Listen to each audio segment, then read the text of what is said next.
Aloha everyone, hope you're having a glorious day. If there is a rule book to life about how we should behave or treat others, where did it come from? And before we even ask that question, we have to acknowledge that some believe there is no rule book. We just make it up as we go. But I find even a child knows if someone cuts in line in front of him, it's wrong. And the one doing the cutting in line, they know that they ought not to cut in line. When anyone breaks these rules, we want justice. We want justice for them, justice to be done. We want them punished. We want the wrong acknowledged. We want them held accountable and a just punishment. Except, of course, when that person cutting in line is us. We want to be pardoned. I should be excused because just forgive me for this one mistake, this oversight, this one time. We try to justify the action because we know we should not have done it. And the fact that we're justifying it proves that we know we shouldn't have done it. We want mercy to be forgiven. And we want grace to be restored to the good standing that we previously enjoyed. Why is life this way? The truth about our reality, the life that we live in, is that there is a right way to behave. Now, why? Neo-darwinism would say we are the product of chance, time, and matter. So the strongest progeny remain. The strongest progeny survive. Well, an unguided process is neo-darwinism, but a guided process, by contrast, intervenes with something we don't want to do, but should do to protect and preserve others or ourselves. So let's take the example of an Islamic fundamentalist who believes in having 4 wives, numerous children, and Sharia law. On what basis would neo-Darwinists be able to say, you should only have 2 children because of overpopulation? Or for that matter, what basis do neo-Darwinists have to say, you should not treat women or adulterers or homosexuals in the way that the Quran and the Hadith demands? Neo-Darwinism has no means of guiding this process.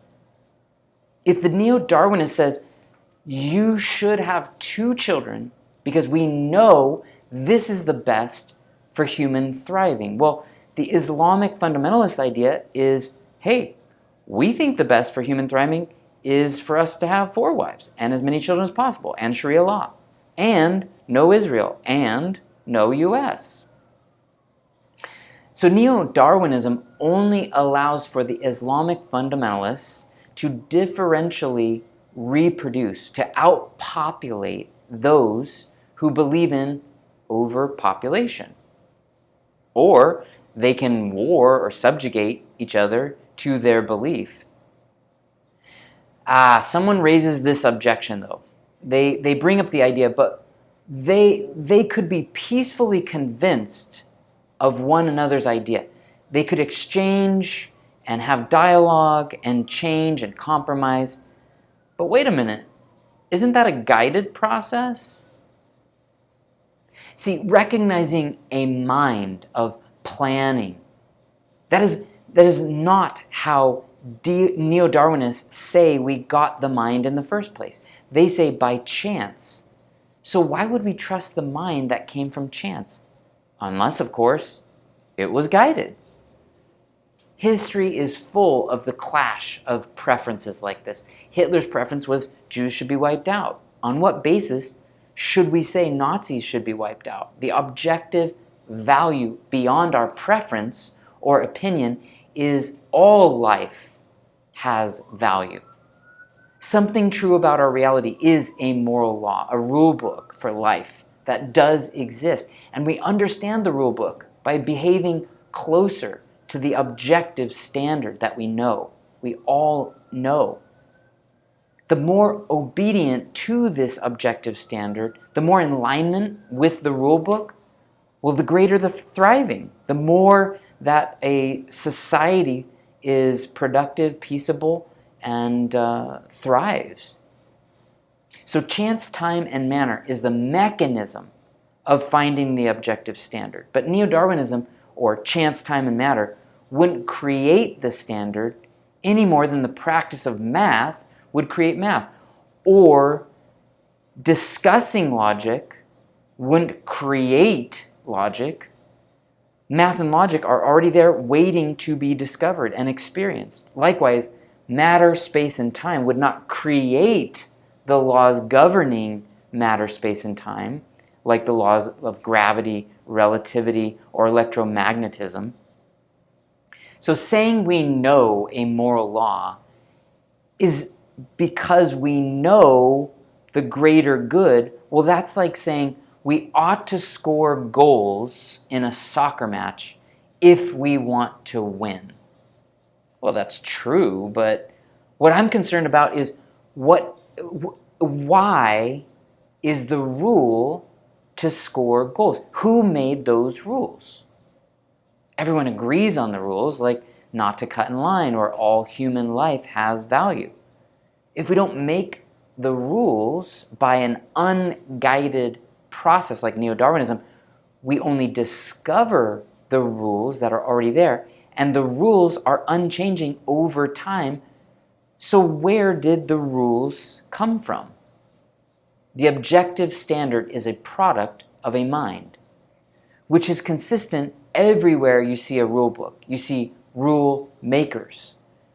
Break one of these rules, the law, and you're convicted of the crime. You serve your time in a just punishment, you're forgiven and returned to the community.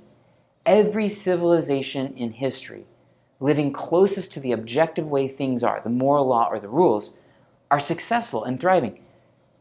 Do you find it a coincidence that the historical true person of Jesus from Nazareth defined the rules in ways never overturned? Could he be the rule maker, as he asserts himself to be? He said, I am the truth, and I fulfill the law completely. I made the rules, and he proved it by elaborating on them to a degree never heard by humanity. Further, he proved he made the rules by living a perfect life, never breaking any of them. Not even contested by his family or historians. Then he proves he made the rules of nature.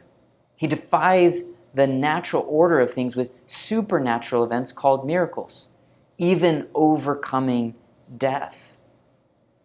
So the mind behind the rule maker is God, come in history through the person of Jesus.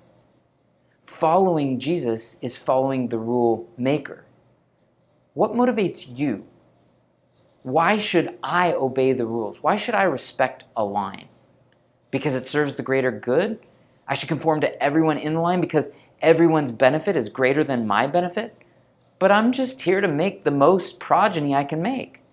How would anyone know the greater good for any society at any time without being all-knowing? If I cut in line and it works for me, if it's faster for me, well, I would think cutting in line is my greater good. What motivates you? What guides you?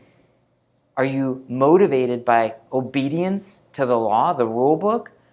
Or are you guided by the love of the lawgiver?